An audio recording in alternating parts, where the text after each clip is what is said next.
Hello and welcome to the Intentional Wealth Update from Morton Brown Family Wealth for the last week of 2022. I'm Dennis Morton here with my partner, Katie Brown. How are you, Katie? Hi, great. I can't believe we're at the end of the year here. This is crazy.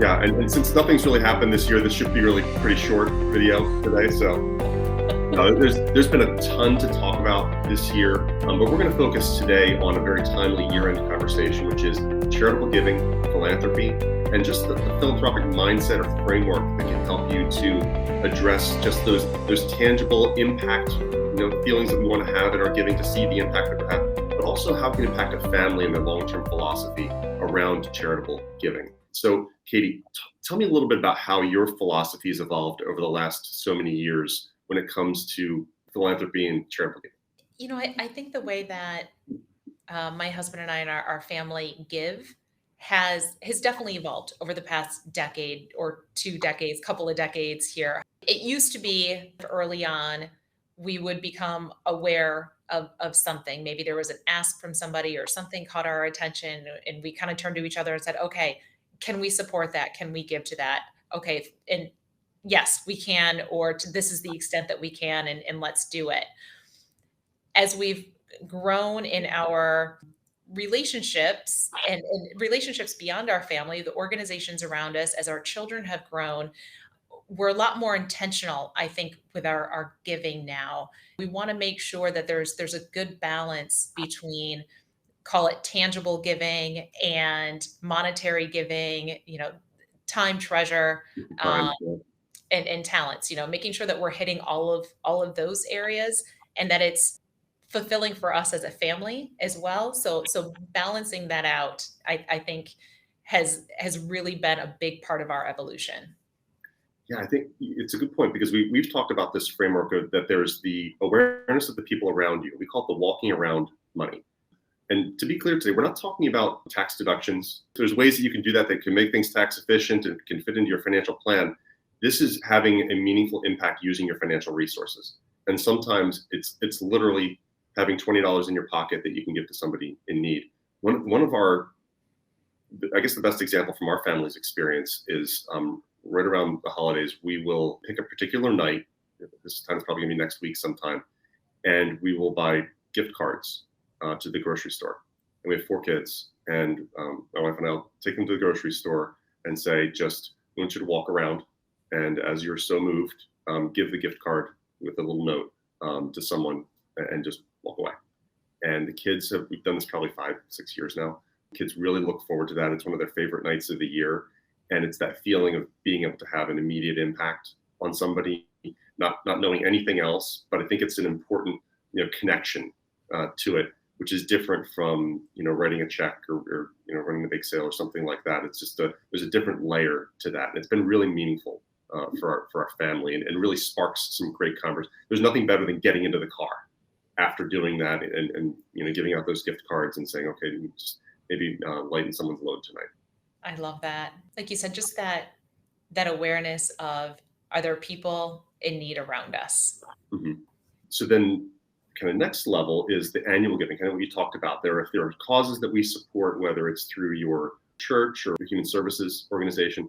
And that's kind of like, what do we do each year to make sure that we've supported the causes that we that mean the most to us? Do you guys have conversations about that within your family? Like, where are we going to, what are we going to do annually, or how does that show up for us?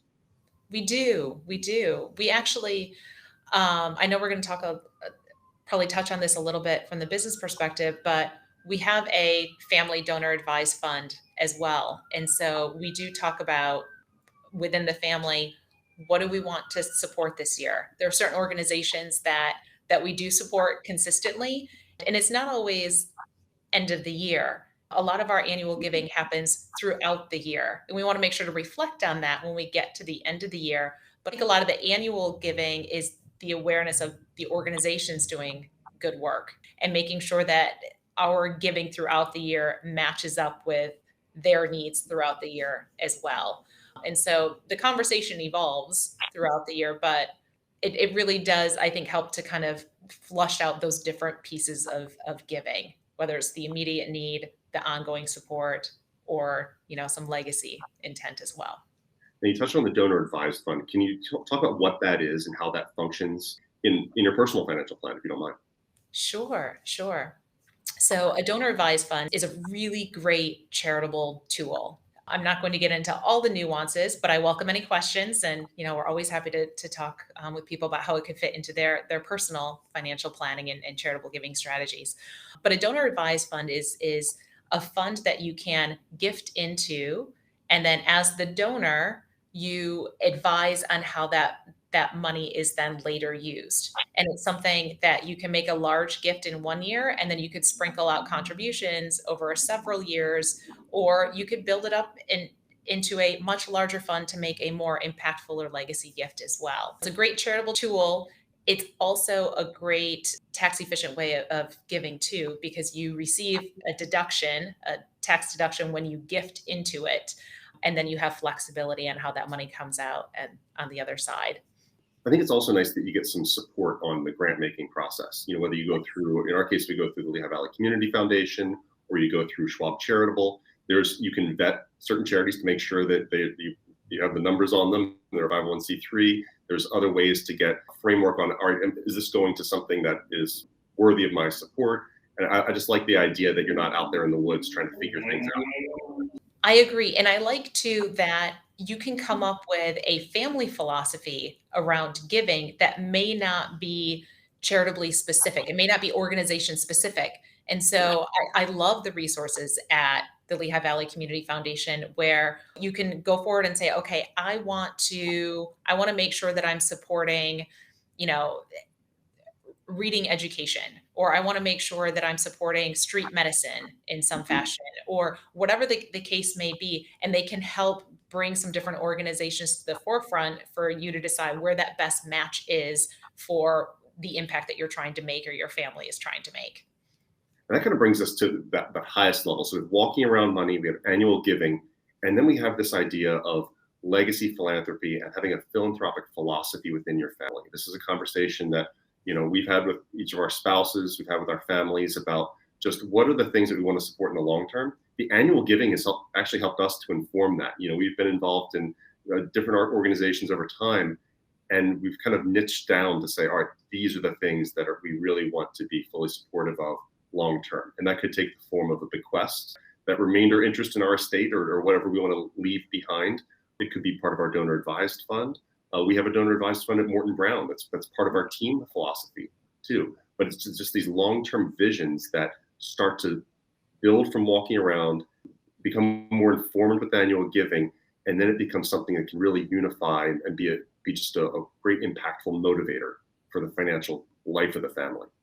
It's fascinating from a giving standpoint. There has been sort of this transition in legacy giving to where it used to be, charitable organizations and the donors kind of centered around those charitable organizations to support them. Mhm. It has really shifted more so to what you were saying. What is the individual philosophy of the donor? What are the things that they are trying to accomplish? And then them kind of bringing in the outlet of the organizations that are doing that good work. But I think that is a lot of what the legacy planning is. It's your family's philosophy, your personal philosophy around the impact that you want to make, and then finding sort of that outlet to be able to make that impact.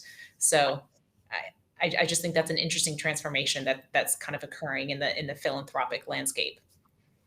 Yeah, I agree. I agree. One of the just editorial note here, I think some of the most interesting conversations we've had are with other people who are actively involved in organizations from a leadership role, volunteer, as a donor, talking openly about how they think about giving. And I would encourage you to do the same, like whether it's even if it's just with your spouse or with your family, talk openly about how you think about giving, what kinds of things are important to you, the way that you give. And then I like having a peer group of other people who are telling me what causes they support, new developments. It's just been a very fulfilling experience. And then we get to share ours, and we scratch their back, they scratch ours. We help support each other's organizations, and it's kind of created a neat sense of community around philanthropic giving too. Yeah. Yeah.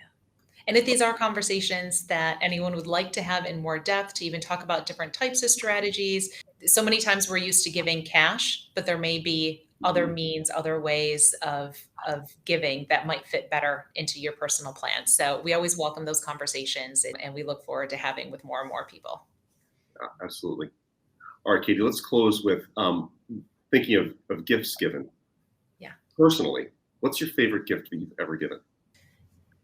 I think it's hard to pinpoint down to something. In my family growing up, my mom, her number one thing, if you ever asked, what she wanted or what anybody wanted, for the most part, she would say, just make it homemade. Whatever it is, I just want you to make it. And so there were definitely some interesting homemade gifts, I'm sure, that I made along the way. I think one that I worked really hard at, and I remember in middle school, seventh or eighth grade, not exactly sure, but I made a large wooden chessboard. And actually my parents still have it. My mom still has it, but I made it in like a woodworking class, and it took me probably a month or so to like cut all the pieces and make sure everything was glued and sanded and the rounded edges and everything else. And so that's probably one of the gifts I'm most proud of. Wow. See, I'm in a different situation. My loved ones make me promise not to make them anything. So, but my favorite gift, just kind of thinking about this going back a few years, was the year I had served in the Army for 4 years. I'd been away for a long time, missed a few Christmases. So the Christmas after I left the service, I gave my father the gift of time and just got tickets to a Flyers game, went down to South Street in Philadelphia, went to the Constitution Museum, and just spent a day with Dad, gave him the gift of time because we hadn't spent much time together. It was a really just it almost felt like it was launching a next phase in our life together because it was just, we were entering in marriage and family and everything else. And it was a great kickoff to that. I think it was meaningful for he and for I at the time. So the gift of time is a great one if you don't know what else to do, or if you're not inclined to make something. All right. We wish all of you a healthy and happy holiday season. We want to thank you for all of your support for watching this year and every year, and we'll be a resource for you in the future. Please feel free to reach out if you have any comments or questions, and we'll see you in 2020.